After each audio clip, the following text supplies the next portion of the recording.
Hey everybody, and welcome to an episode of Financial Resilience 101, where we educate you on all things money.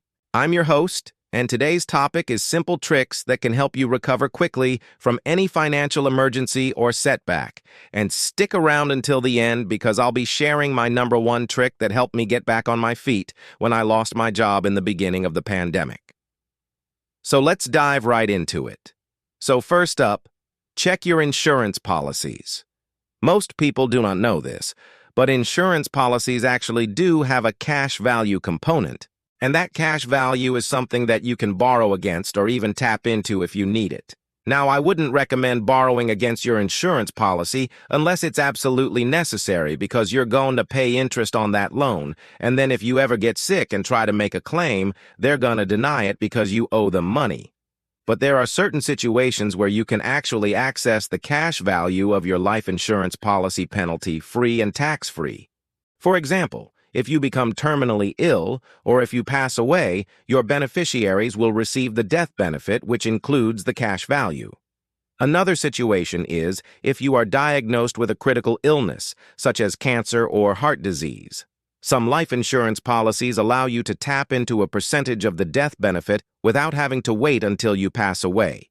And then lastly, if you need it for a qualified long-term care, you can actually use a portion of your death benefit to pay for long-term care expenses. Just keep in mind that not all states allow you to borrow from your life insurance policy, and some states limit the amount that you can borrow.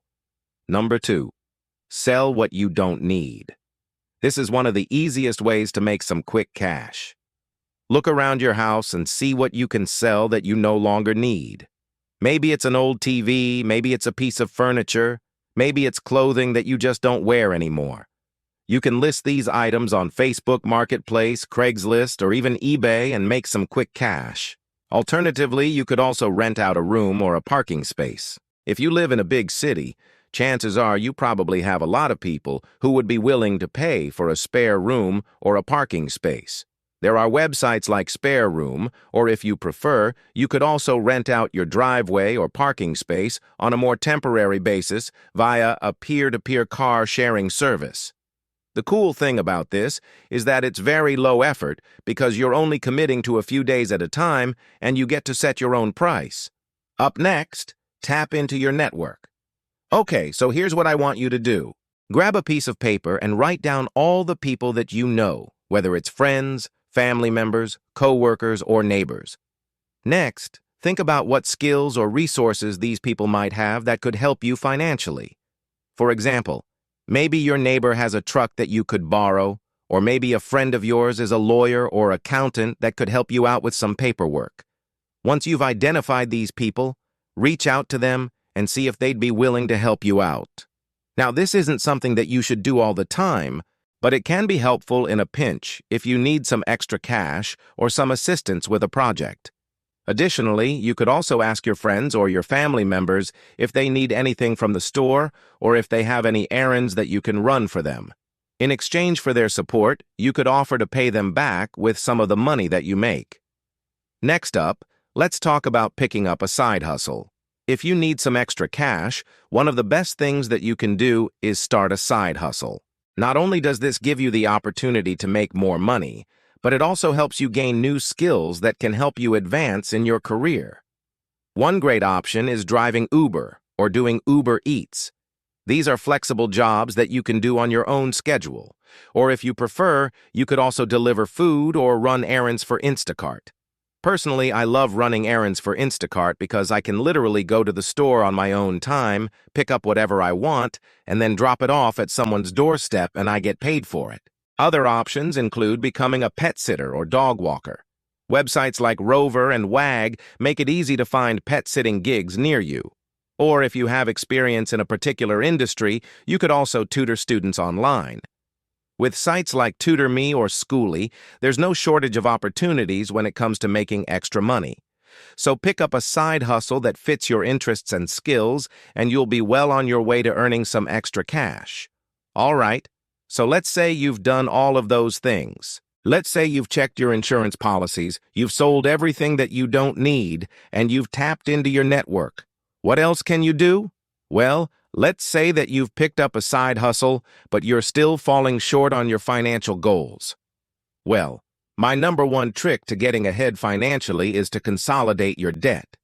Consolidation loans allow you to combine multiple debts into one monthly payment, making it easier to manage your finances and save money on interest payments. For example, if you have credit card debt, personal loans, or student loans, you can consolidate all of these debts into one loan with a lower interest rate.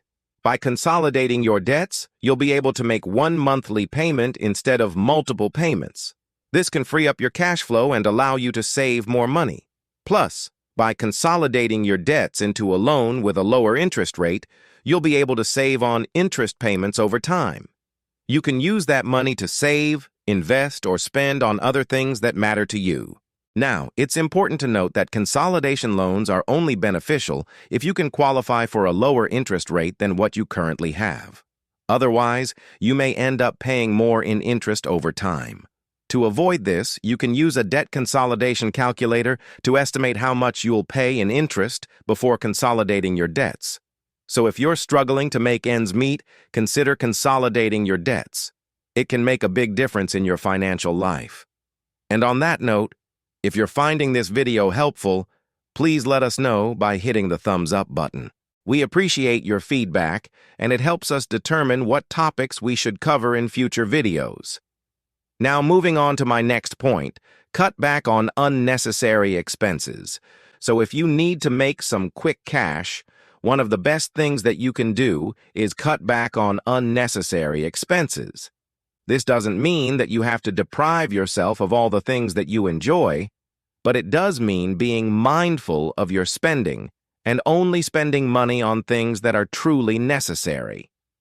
For example, if you're planning a vacation, consider postponing it to another time. Or if you're thinking about buying a new car, consider buying a used one instead.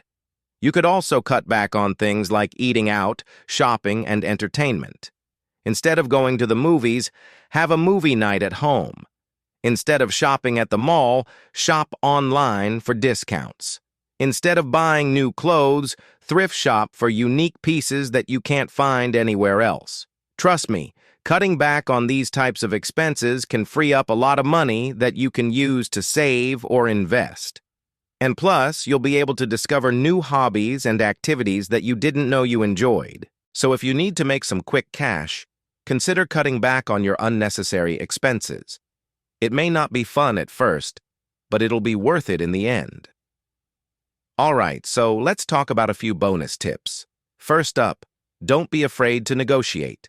Whether it's your rent, your car insurance, or your cell phone bill, there's always room for negotiation. A little bit of friendly conversation can go a long way. Next, think outside the box. Are there any unique skills or talents that you have that you could monetize? Maybe you're a great writer or graphic designer. You could start a blog or offer your services on Fiverr. Alternatively, you could also sell crafts or artwork on Etsy, or if you're a foodie, you could sell your baked goods at local farmers markets. And lastly, don't be afraid to ask for help. Reach out to your friends, family, or community for support. They may be able to lend you a few dollars or help you brainstorm ways to make money. Asking for help doesn't make you weak. It makes you smart. And on that note, I hope this video was helpful. If it was, please let us know by giving us a thumbs up and subscribing to our channel for more helpful financial advice. Until next time, take care and good luck on your financial journey.